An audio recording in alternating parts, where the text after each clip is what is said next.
C'est par cette expression de joie et d'allégresse que ces chrétiens évangéliques tournent le dos à 2024 et accueillent 2025. Adoration et louange, tout était au rendez-vous pour remercier et rendre grâce à Dieu pour ses merveilles dans leur vie. Plusieurs sont ceux-là qui ont commencé l'année avec nous, mais jusqu'à aujourd'hui, ils ne sont plus. Ils sont morts, certains sont dans les hôpitaux, certains sont dans les cimetières, mais nous sommes encore vivants et nous voulons encore entamer une autre année. Donc il nous faut que nous restions en présence du Seigneur pour pouvoir rentrer dans la nouvelle année.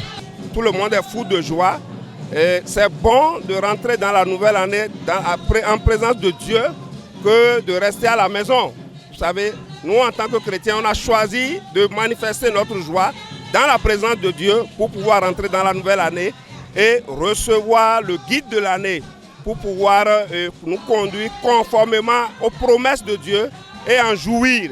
C'est cette grâce-là qui nous rassemble ce soir. Dieu qui nous a conduits par le passé, il est le même Dieu qui va nous conduire dans la nouvelle année. C'est pourquoi nous voudrions qu'il nous accorde la santé, la longévité, de pouvoir mener une vie victorieuse. Donc c'est pourquoi cette nuit, au niveau de la chapelle internationale des conquérants, nous témoignons cette gratitude à Dieu qui a été avec nous et qui sera avec nous dans la nouvelle année. Contrairement au premier, d'autres chrétiens ne fêtent pas la Saint-Sylvestre et pour cause.